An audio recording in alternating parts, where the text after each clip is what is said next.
So what does reflector then look like? We just covered projectors, manifesting generators. Generators, that comprises about 90% of the world, those three types. 70% is comprised of mani-gens and gens. 20%-ish is projectors. And the remaining percentage, we have around 8%-ish with manifestors and like 1 to 2% reflectors. Now, reflectors, I like to say, are the unicorns of human design. A really famous reflector is Sandra Bullock, or if you're in the personal development world or have ever kind of, seen some of the major players in the personal development world, there's a woman by the name of Teal Swan, go look her up, who is a reflector. And I feel like she's the embodiment of majority of reflectors, but then you have Sandra Bullock, who kind of puts a spinner in the mix. But the thing is, you can't really encapsulate a reflector. They are the chameleons of human design, chameleons of society, of Earth, meaning they have all white centers in their energy centers. And if you were to see a chart, the chart has different centers, different energy centers, almost looks like the chakra system with a couple of extra centers.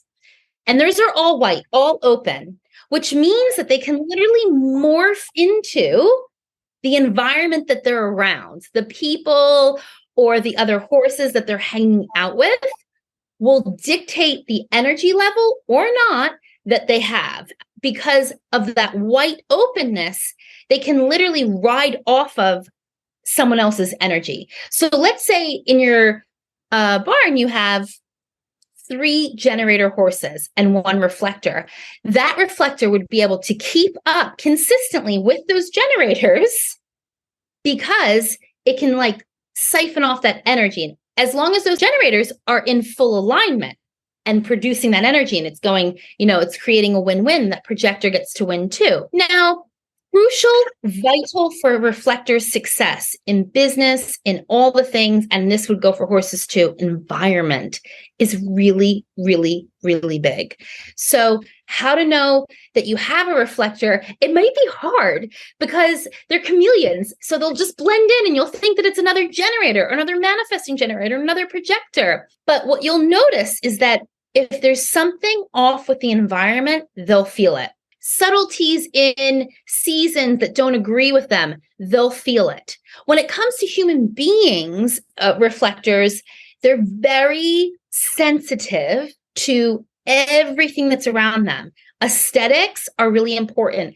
Who they surround themselves with, really important. So if there's a chemistry that's kind of getting funky amongst the horses, really I start to identify, who's the reflector in here? Because what could be happening is that it's just not working for the reflector, and they're just starting to push back. Now, reflectors, unlike every other energy type, are lunar beings. Every other energy type is a solar being syncing with the sun. Reflectors sync with the moon. So their authority, they have no inner authority. Their authority is in regards to the moon. And so every 28 days, they have these themes in life that play out. So you might start to see, if you have a reflector horse, that there's like these themes that go in cycles and they get all their lessons through these themes.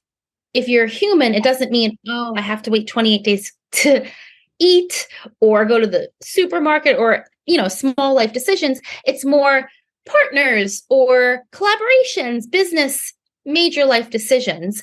Let's say the theme is around business and marketing, and it's like the conversation of the moment, and you have a few things that you're uncertain about, you'll know as a reflector that by the next full moon, which could be in 5 days, it doesn't have to be the next 28 days, it's just between the full moons, that's when you're syncing. Those are when the themes are happening. And that person will go, okay, well, by the next full moon, I'll have the answer on this marketing decision.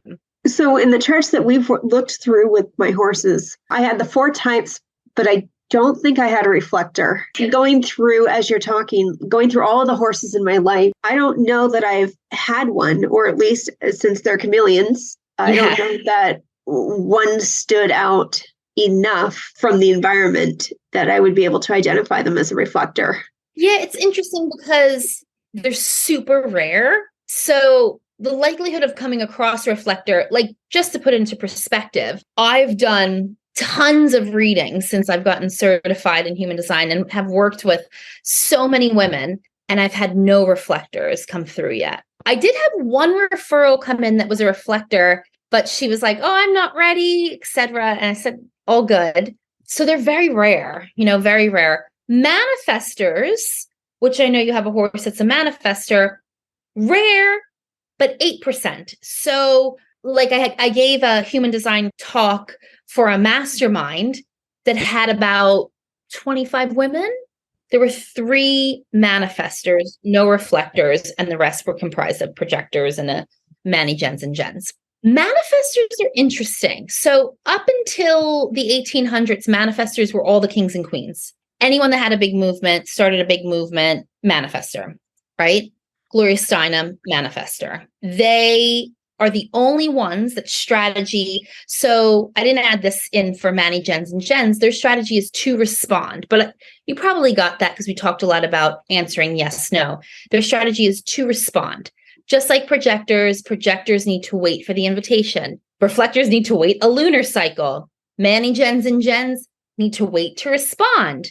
So you see, like as humans, you see a big billboard, you're driving by and it's like, let's go salsa dancing. And you're like, yes. That's you responding. And then you can go salsa dancing. You're just going to wake up and go, yeah, maybe I should go salsa dancing and make it happen.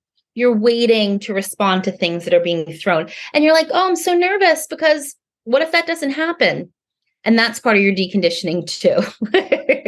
So manifestors are the only type in the entire population, 8% of people, that basically society has built around the slogans of Nike, just do it. If it's to be, it's up to you. You got to make it happen. Go out there and get it done. And the manifestors can do that. No one else can, because their strategy is to inform, to initiate. They're here to forge, to create, to make new, right? So if a manifestor says, I'm going to make a new highway, it's done.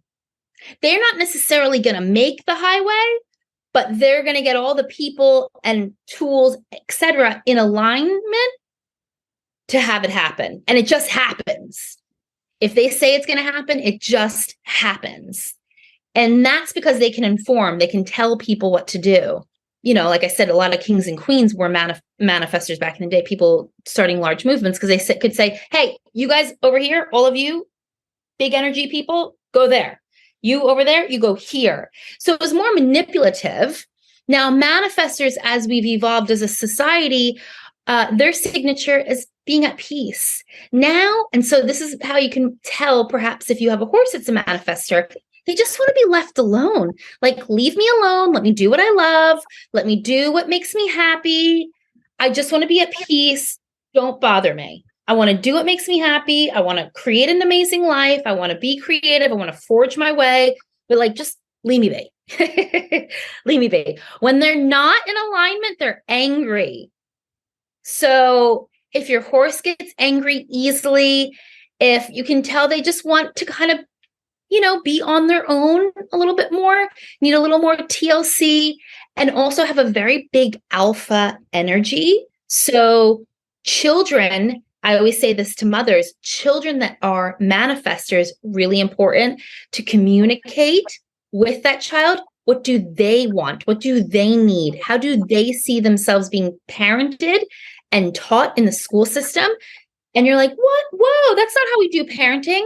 And that's part of the deconditioning for the parent and the child, because manifestors are born knowing exactly what they need, require, and desire for success and to birth their creations.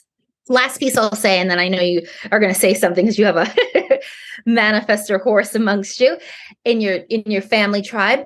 The last thing I'm going to say is manifestors have energy urges and surges. So they are energetic beings, unlike reflectors and projectors who are non-energy, but they have urges and surges. So they have highs and lows. So it's to be mindful for humans that they can have really high highs and really low lows. That would be classified as like a medical condition. It's not. Manifestors just need to rest and to know when they have those surges, that's their creative flow and juice that needs to come out. and they need to create, and then they need to rest. That is something for equestrians to watch for in their horse's diet with manifestors. The horse that I did have that was a manifestor, he was a Lusitano, also from Spain, did go through energy surges. And he was fed consistently, but he had those surges. It wasn't a problem for me, but for someone who always needed the horse to be on the ball, show up with energy every single day, that's a generator horse. And this guy wasn't that.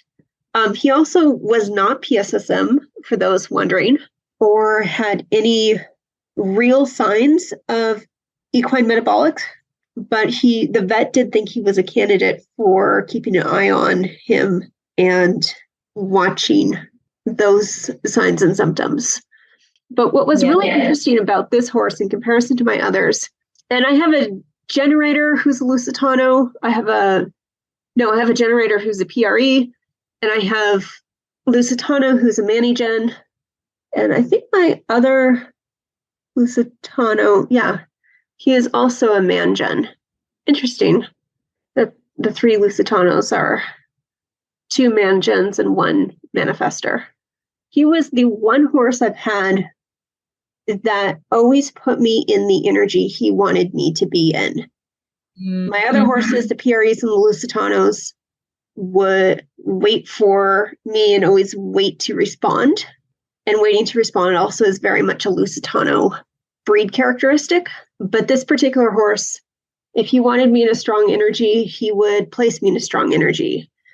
If he wanted me in a softer energy, he'd put me in a softer energy. And he was the first horse I really started working with animal communicators with.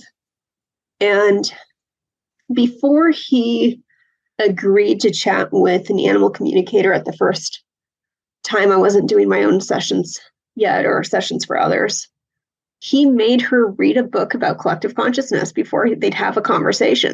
And it's the only animal I have ever encountered who has put conditions on her to go read a book, and then he'd come and have the conversation.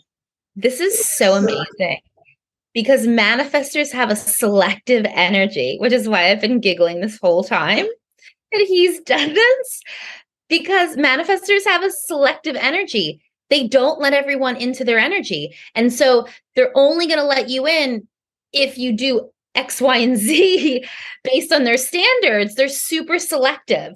But once they let you in, then you're in. But it's very selective. It can come off super cold or distant. Yeah. But they're warm and loving. It's just that they're selective on who they're warm and loving to. And they have parameters on who they're going to be warm and loving to. He was gently affectionate. He was a perfect gentleman, perfect manners. You could feed him treats all day long and he never would beg or cross boundaries there. But he didn't care if there were horses next to him. He was very clear that his preference for living was in the main barn and he appreciated the commotion. We tried him in a few different living environments, but he was never social, even with my other horses. Mm-hmm. And so his happy place was standing outside in the sun, even when it was above 100 degrees Fahrenheit. Wow. It just makes me smile because it just goes to show the power of human design in the horses and the animals, how accurate and spot on the characteristics and the distinctions. And then it just gives permission to really support them in their uniqueness. You know, one of my friends' son is a manifestor, and to a T. It's given her permission to parent in a different way, to understand him. She's like, oh my God, I wish I had this sooner. So I hope just a little insight to the different, I mean, we've only literally skimmed the little tip of the iceberg, supports you in really being able to understand your horses and also the people in your life a little bit better. Yeah. And just because I know our listeners are super curious about how we've done it, since this is human design and not horse design, it's human design applied to horses, it's fairly easy to find most of the information you need to make a chart. I like the My Human Design site with Jenna Zoe. Her site's super friendly, super inviting, super newbie oriented, but you need specific information. You need the day of birth, the month of birth, the year of birth, which we can all get from the horse's papers, or if we read them, hopefully we remember those dates. You need the place of the birth, both the city and the state. But then you also need the exact time, down to the minute of birth. And for a lot of equestrians, this can be problematic because I didn't know the exact time of birth for some of the horses that I purchased. I just used dowsing through applied kinesiology for me because I have a dowsing chart, and it's one that I provide in my learning material on the lab.horse. It has all the numbers, 1 through 10. And so I just ask, okay, I connect to the horse's energy and I just say, were you born morning or night? And then that's a yes or no question. As a man, Jen, that's fantastic. And if it's morning, then I make a note of it. If it's night, I make a note of it. And then I say, okay, what is the hour that you were born? And so that's a 1 through 12. And I should make a chart really that is 1 through 12, but I kind of elaborate. So it's, 10 plus 1 plus 2. Yep. And I use that to determine the hour. And then I say, okay, for the first number of the minutes, I have my little wheel and hold my pendulum over it. And so I say, okay, what is the first number? And it goes to the first number. And then I say, okay, what is the second number? And it goes to the second number. So in some cases, my horses, the number that came forward was like 445. Even if it's not exactly 100% accurate, like this is the absolute minute, all of my horse came out. What I figured by going through this process is that this is the number the universe wants me to use for this horse.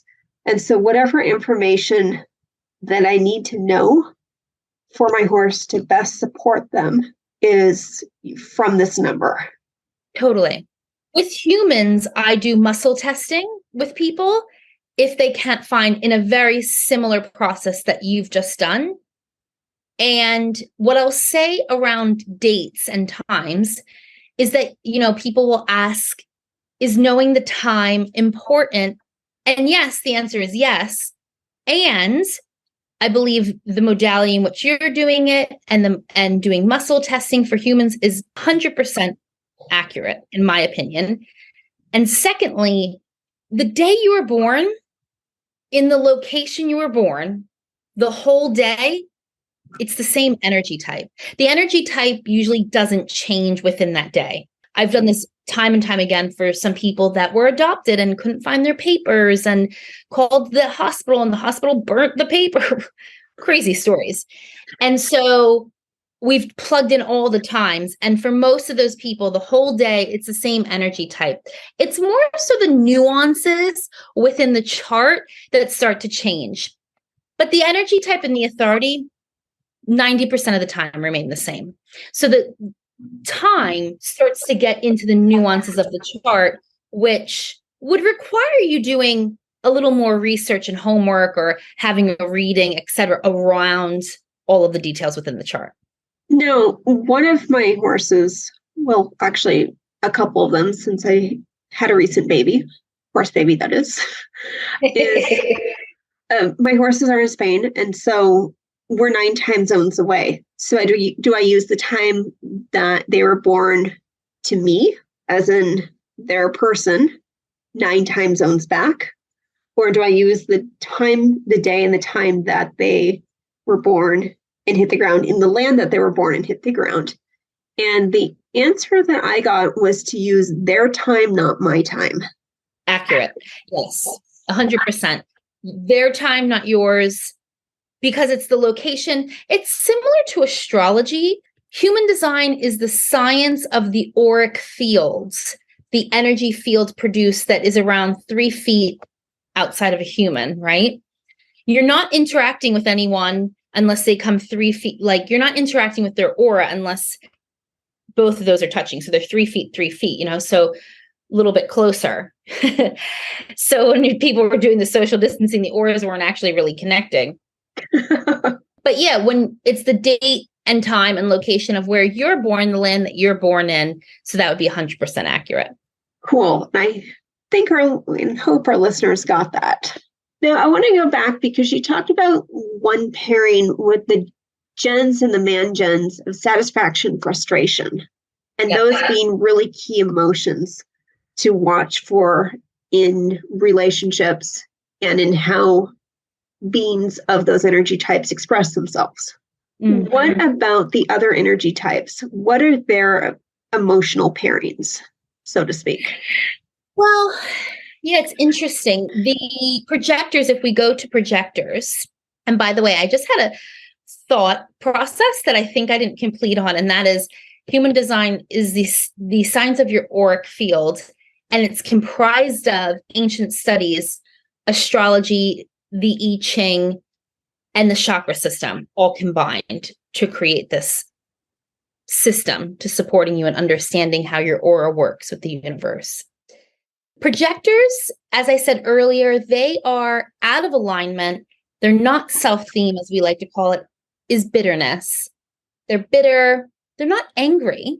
And it's also not like an emotion. It's just kind of like a state of being.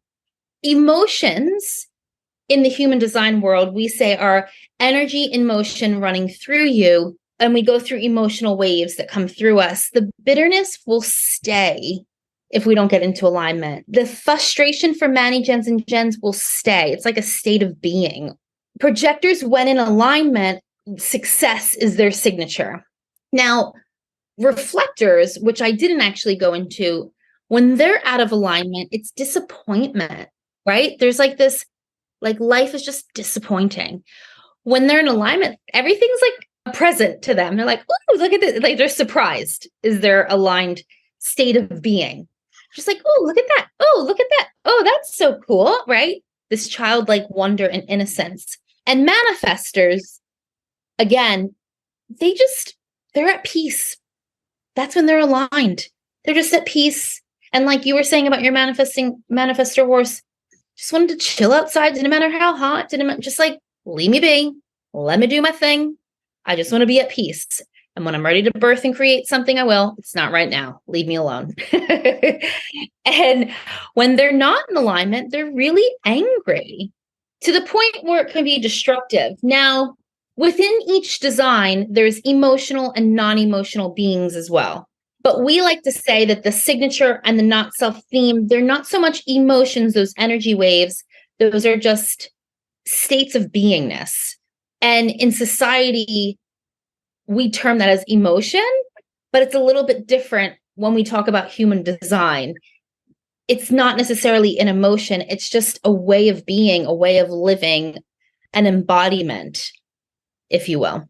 For sure. So for the listeners, like one of the things that has really changed in how I interact with my horses, both on the ground and in the saddle, is I start to seek and I monitor these states of being. I know that if my generator horse starts to show signs of frustration, or because I'm a man gen, if I start to show signs of frustration, that is a push the eject button, abort, abort, abort, because continuing down the same path is going to lead to nothing good. And so we've been able to short circuit by me paying attention to these things.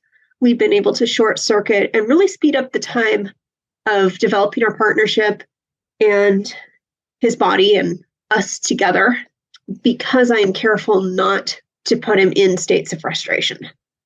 The other thing is that, the flip side of frustration is satisfaction.